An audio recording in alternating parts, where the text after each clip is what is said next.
This is Irene with a little bit of a out of the norm video today. I am currently in my old stomping grounds in Taiwan, and I thought I'd film something special for you while I had the chance.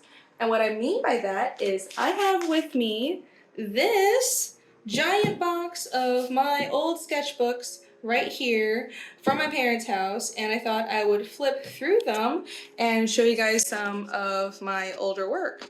Now, I think in this box I have work starting from like when I was 13 or so. Some of this is really old, and I have sketchbooks all through high school and college, and I think a couple of sketchbooks even from after college when I was working professionally. So if that sounds interesting to you and you'd like to see some older, probably slightly embarrassing drawings I did as a kid, then stay tuned.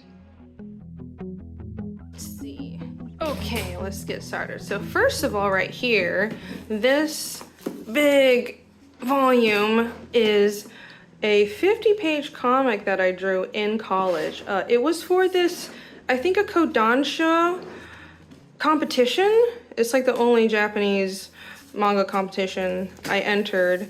Yeah, it was just, oh, the story was terrible. It was nonsensical. I was really into sci-fi and Ghost in the Shell, and I didn't know how to write then, so the story was crap. But I mean, I don't think the art is bad for college. Also, I drew this like over a summer. The magic of being motivated. It's a 50-pager. And I'm still surprised I got that much work done over a summer. But again, this was back when I had absolutely nothing else to do in my life. So I just spent a whole summer drawing these pages. I think I penciled them during the school year, and then I just inked the whole thing over the summer. Anyways, ooh, I used to really like doing these shots. I did this reflection in an ice cube kind of shot in a Punisher test page I did once. But yeah, it's like using a cup as a framing device. Anyways, old work, but not the oldest that's in here, so let's move on. Oh yeah, and that was called Swallowtail. I don't even remember why I named it that. Here is one of my college sketchbooks. There's SCAD, that's the art school that I went to, and a bunch of stickers all over it. I have become much more minimalist over the years. My sketchbook now is just a black sketchbook with a Fiendish sticker on it and nothing else. So I don't know how we're gonna do this. I can flip through it like this. Let's see. There's some anatomy practice. Here's some doodles. I guess I'll just flip through it and show you guys. The pages are kind of jank and all stuck together. When was this? Oh God, the pages really are stuck together. That's nasty. Here are, yeah, this was college. This was early college, I think freshman year. And my process back then was I would pencil drawings like this, scan them in, and then I'd color digitally. And I was just starting to experiment with digital coloring. So I just started experimenting with Photoshop and painting, and I actually hadn't decided if I wanted to go into comics or concept art. So I would do pieces like this, fantasy pieces like that, and like this, and paint them up in Photoshop. Like I befriended a lot of seniors. I was a freshman in Savannah, and I befriended a lot of seniors who were getting into doing concept art professionally. The split in people who were majoring in sequential art, which was my major at the time. I majored in sequential art, minored in animation, and a lot of people, I do like this piece, I'm still pretty proud of it. A lot of people wanted to, so the people who cared about making money would go into animation or concept art, because concept art is, you know, like for gaming, and you actually can pay the bills with that, and people who didn't care about money went into comics. That's how it worked. But yeah, I couldn't quite decide what I wanted to do. Turns out I ended up, I always wanted to make comics, but I realized I did have to pay the bills because I had to support myself after college. So I did end up going into animation, but I kept on jumping back into comics whenever I could, and now I've been very lucky I managed to do it full time. But it took many, many years before that was possible. See, this is very concept arty. I think this was done back in high school. So yeah, I've always liked edgy fantasy stuff. You guys have already seen that. I think that shows that was the cover of the first art book I did back in high school. I painted that up in Photoshop as well. So yeah, there you go. This was right on the cusp of, well, it was the end of high school and freshman year of college. That was this sketchbook right here. Here's a portfolio that is obviously from 2012. And here's a character lineup of a bunch of characters from my webcomic Shaman Child. As you can see, I've always had a little bit of a fascination with shamans. And I designed this to be an animation pitch at first, actually, but then I ended up drawing it as a webcomic, and then I stopped drawing it after a few years because I didn't feel like I was really doing the best job I could. But I don't know, maybe I'll start again someday. Here's some character turnarounds that I did in college. I actually sculpted this. I made a whole sculpture of this character. But yeah, I graduated art school in 2011, so a lot of this is just character work and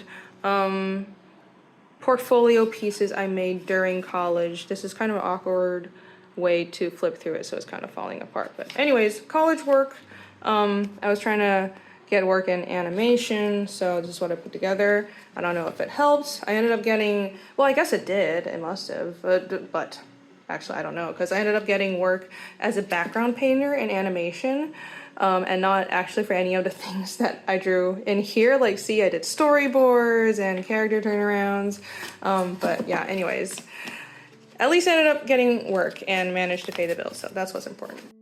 This right here is one of the older art books. Actually, let me take it out so it'll be easier to flip through this way. Look at this stuff. This is really old. This is definitely from like when I was 13 or 14. Very, very anime style. Look at all this. Look how anime this is.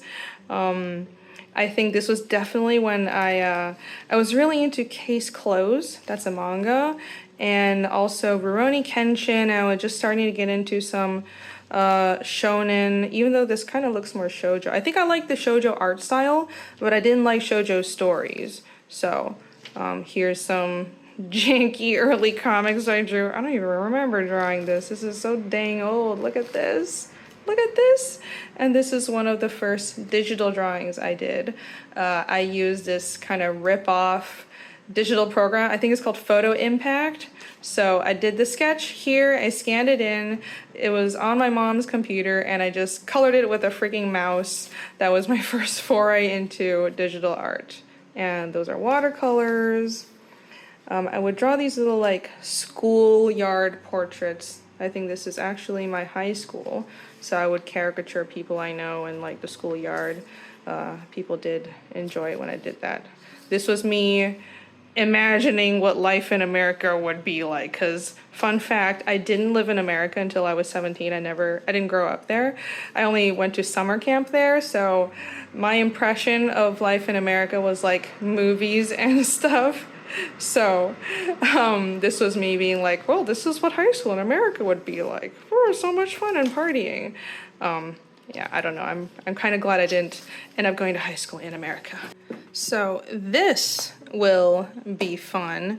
I think this is also one of the oldest sketchbooks in here.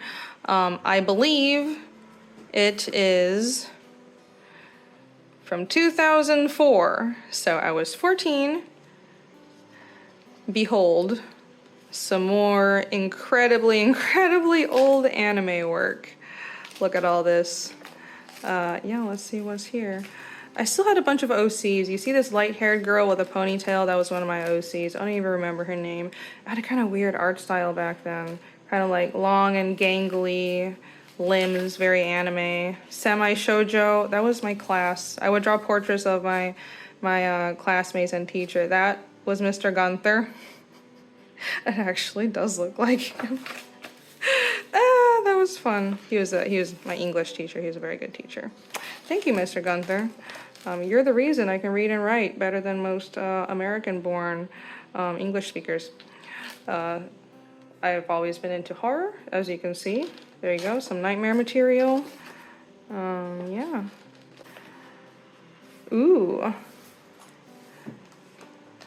Again, I enjoy drawing horror a lot, so that is showing here. Sometimes I wonder if I hadn't gone to art school and I had just kept on developing as an artist independently, if I would have done better, because I have this strange feeling that art school, while it taught me a lot and it got me work, so it wasn't all bad or anything like that, but there's a certain level of creativity that I have with my older work, and I know I had so much more energy and creativity with the, oh, this was a comic, this was an early comic that I did.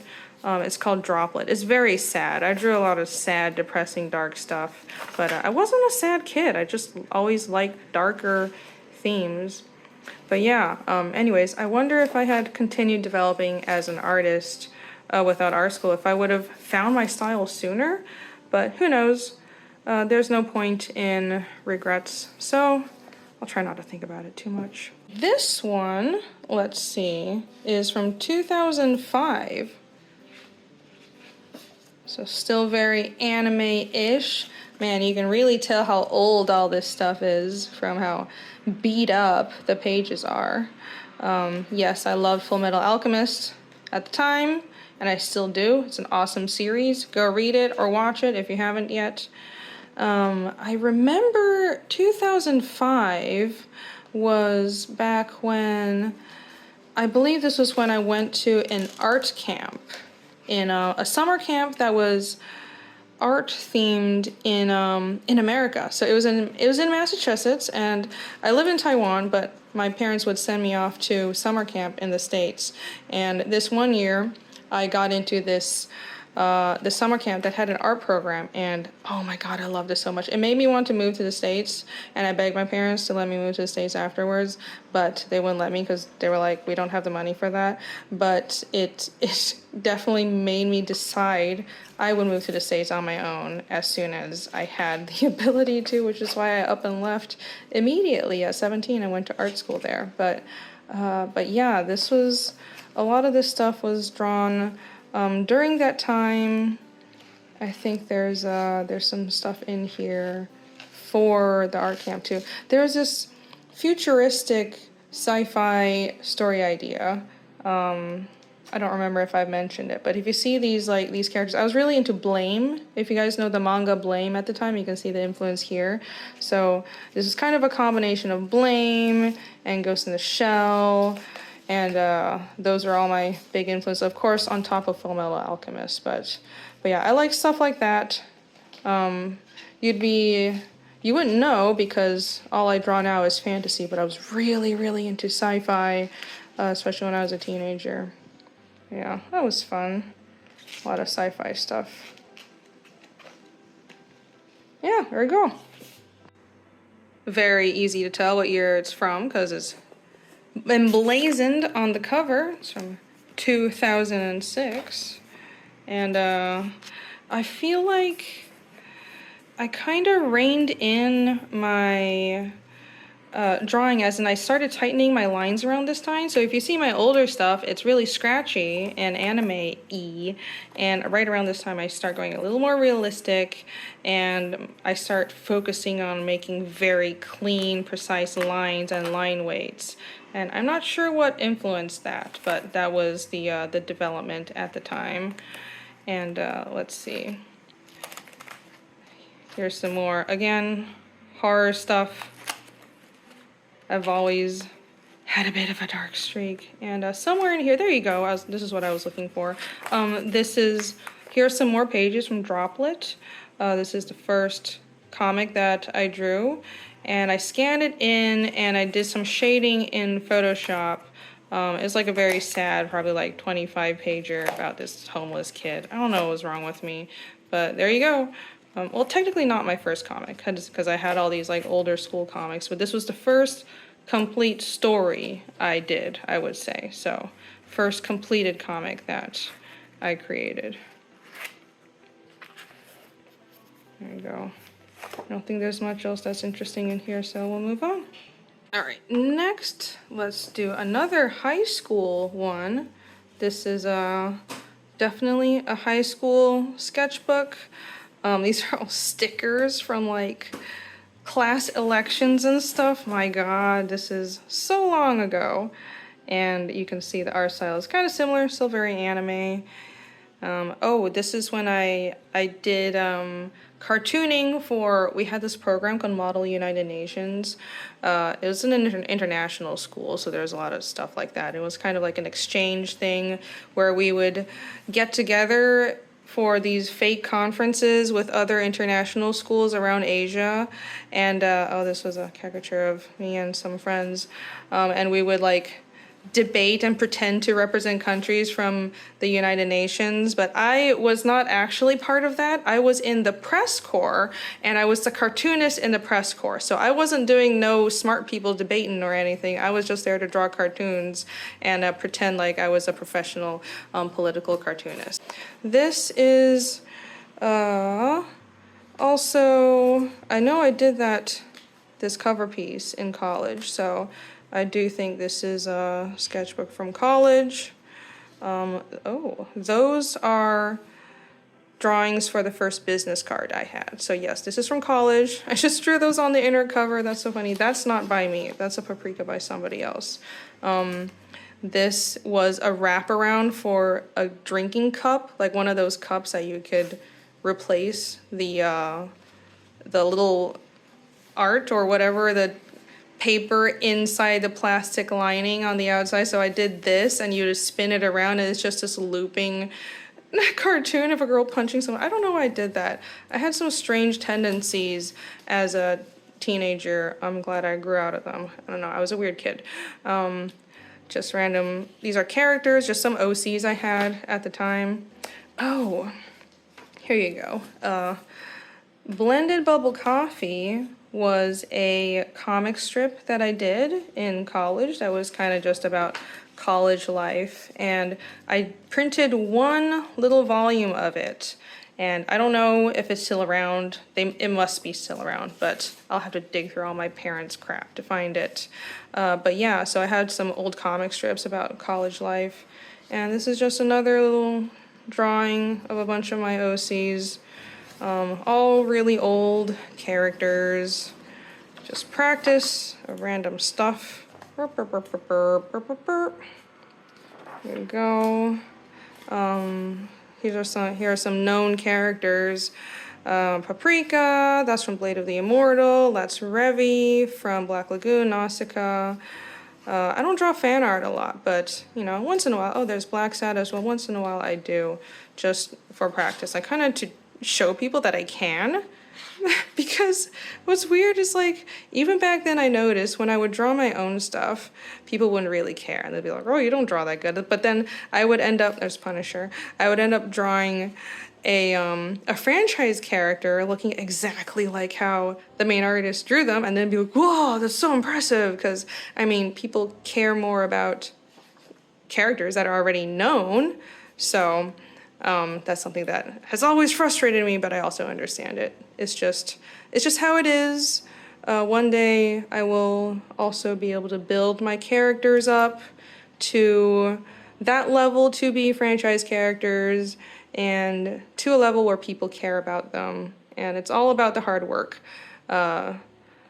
People care about characters like Spider-Man and Iron Man and Naruto because, speaking of Iron Man, that's Robert Downey Jr., because they have all this history, and their creators and people who have worked on their franchises spent so much time building them up. So the attention that they get if you just draw an Iron Man and you immediately are rewarded for that work is the culminated, is that the word? Sure, I'll pretend that's the word. That's the culminated efforts of years and years of hard work. So my theory is if I want my own ideas such as Fiendish and my own characters to have as much of an impact, I have to put in just as much work as the creators of Spider-Man and Iron Man have. So that's my goal. It's all just hard work and patience and time. Yeah, all this stuff, this was in college. This was for concept art class. I remember this was for a kind of a concept art assignment where it was part of the sequential art program, but we would have concept art classes. And we were supposed to design characters and creatures for this for a game. It was kind of like a concept package that was one of our senior projects. So yeah, this is from college. Again, I mentioned earlier that I was debating going into concept art. I don't think I was bad at it. I don't know. I just never really found my place. I did my internship in concept art, actually.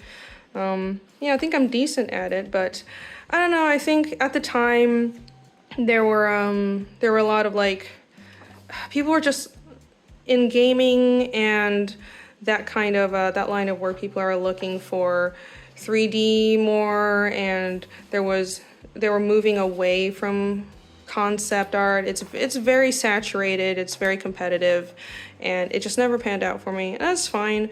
As far as I'm concerned, I still do concept art for Fiendish. I mean, I'm building a whole fantasy world, so it's something that I'll never stop doing, but it's just not for gaming. I don't think my style really fit any game either, so it is what it is. Yeah, if I mentioned Shaman Child, my webcomic earlier, this was like a bird's eye view map of the town that the story took place in. So that's fun. This is a bit of a throwback for me too. Look at all this.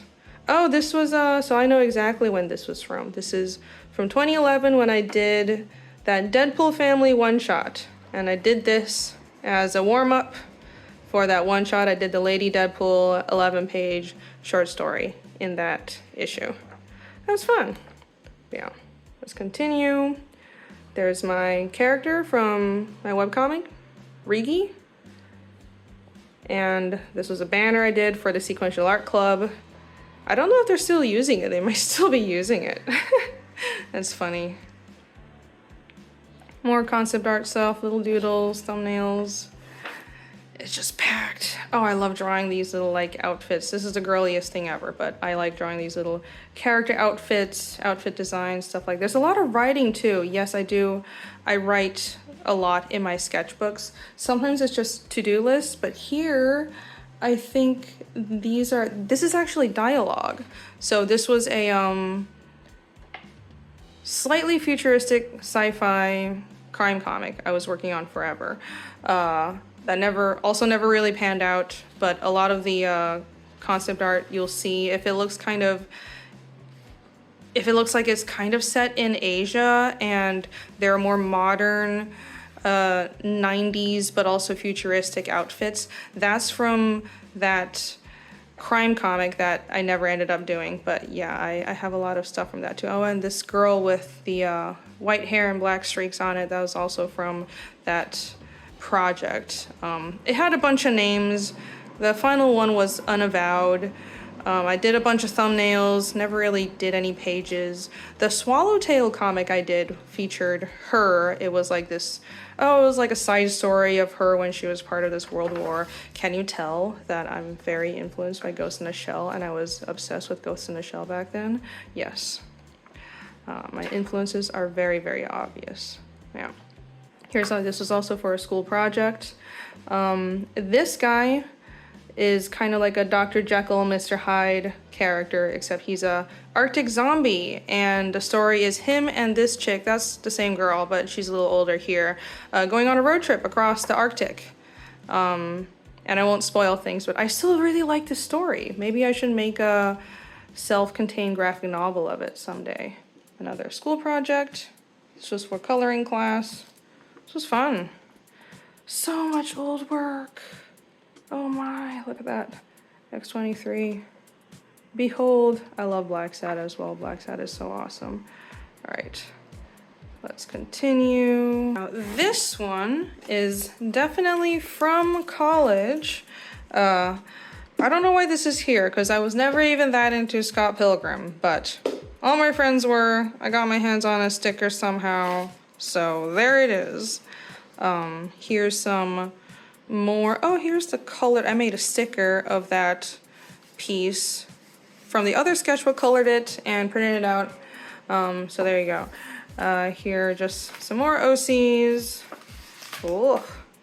This was the cover for a short comic collection that I made in college. I actually still have an edition of this, but the cover is different. This was the first cover. It is actually a really good cover. Maybe I should scan this and recolor it and publish it again. Yeah, I still sell a copy, an edition of Smoke and Shorts on my website, and it's just a collection of like 5 short comics that I did during school. And it's fun. People actually do seem to like it. So yeah, this is all college work. This is some work for when I got a concept art internship, actually. Gorillas. Let's see, what else is here? A lot of writing. This was when I was definitely trying to be a better writer, because I felt like, hey, I could draw pretty well, but especially after doing that 50-pager for the Kodansha competition, I realized, I was self-aware that I was not that good of a writer, and I wanted to figure out storytelling. Oh, I've always done this I've done layout drawings like this of settings in my comics, and this was for Shaman Child. This was for my webcomic, I think. Yes, it was. This was the layout of the temple in the story. So that's very helpful. Little tip for anybody who's drawing a comic. You have to be a bit of an architect with your locations. Yeah, I don't know. I don't really do life drawing. I think those are for class assignments, and we had to go to the zoo and draw stuff or something. Oh, this book has a lot of writing. Oh my. There's Spirited Away. Oh yeah, so this is after college, because I drew this when I started working on Archer. I was a background painter for Archer for a few seasons, and I did this poster and I had it at cons for a while, so that was fun. Yeah, there you go. Just a bunch of doodles. It got really hard to keep a sketchbook. I remember, because now I'm nearing the end of this sketchbook, and I was working a day job in animation, and it got so hard to actually draw. So the time span between pages of my sketchbook definitely shortened around that time. Oh look, see, The Mandalorian came out. So whenever The Mandalorian first came out, this was the year this was done. But yeah, it really did suck to just not be able to draw my own stuff for so long, but I had to pay the bills, and I think a lot of artists have that experience. So such is life. It's all a learning experience. All right, this is the last one I'll do, because I gotta go. I've got family business to attend to, but this is relatively recent. Let's see, this is from when I was living in Atlanta, because that tattoo shop is in Atlanta. I'm not sure what year exactly this was. I don't date my stuff often, but I would guess maybe 2015. I made stickers of all of these. Oh, I think, no. So this was right around when I think I started this sketchbook in Atlanta, but I also had moved to Austin because I took a gaming job in Austin. So the fun thing about keeping sketchbooks is it's like keeping a diary, but it's a visual diary, and you kind of remember the stages of your life as you flip through them. It's very interesting. This is me being a crazy person and researching the Hong Kong police force, because I remember I mentioned that I was thinking of doing this sci-fi crime manga. So I wanted to set it in Hong Kong, so that was the research that I did for it. It never panned out. I wouldn't say I wasted time. It was all a learning experience, right? But the comic never happened, but I mean, I learned a lot just developing it. This was all from when I was living in Austin, briefly in Atlanta, and then Austin. I'll speed up a bit and flip to the back, because I do believe I might have some work for Fiendish in the back. What are these? I think these are also these are thumbnails for Unavowed, that crime story that never happened. But again, see, I did a lot of work on it. I even thumbnailed stories, but it just never happened. The project never panned out, but again, learning experience. All right, this is fun. This, not that. This here is the earliest work I have on Fiendish, and as you can see, I started developing the alphabet, the language of the Narsa right away. The early concepts were super influenced by Nordic outfits. That was Iskal. He's a lot older when the story first began. Here are sketches for architecture. That was a character that got scrapped that was from the south, so he was more of like a Turkic looking character. And that was an early version of Yomi. She was a human and she had powers, but that is obviously not what Yomi is anymore. The story has changed a lot. A whole lot. It's just night and day. You wouldn't even be able to tell it's the same story, but this was the early development stage for Fiendish, and I was just kind of drawing character portraits and experimenting with what kinds of characters would work for the story. And as you can see, this is the earliest drawing of Casimir. He looks like him, but kind of different, doesn't he? I'm always weirded out when I see that drawing. Here are sketches of all the characters. Now this is Yomi, a little more finalized. Here's a team: Casimir, Ragna, Yomi, and Iskal. Iskal is still older here, but this is when I really settled on their shape language, and this is the core group, the 4 protagonists, my main Nakama team that is leading my story, right? And as you can see, I even did little sketches for the shape language because I think shape language is very important in character design. So I did these little notes to remind myself, hey, Iskal is triangles, and this round shape Casimir is all triangles and boxes because he's very angular and aggressive, and so on and so forth. Here's another character that was scrapped. And yeah, there's a very early map of the continent. It wasn't even called Arvos, it was called Irene. I don't even know where I got that name. But more character sketches, some characters that aren't there anymore, but there's Yomi, and that's an early drawing of Ragna. I had her being younger and a little more spunky at first. I mean, she's still spunky, but she's more, you know, bossy now. It's a little different. And yeah, look at all this. This was a short side story that never happened, but it took place in the world of Fiendish. I thumbnailed the whole thing out, scripted it, never happened, but I actually do that a lot. So I have so many comics that are just like zombie comics that are left at the thumbnail stage that were never finished. And here are some concepts for that side story. I don't know, maybe it's spoilery, maybe not. Who knows? More thumbnails. But yeah, those are Casimir's scars. Everything starts becoming Fiendish after this point.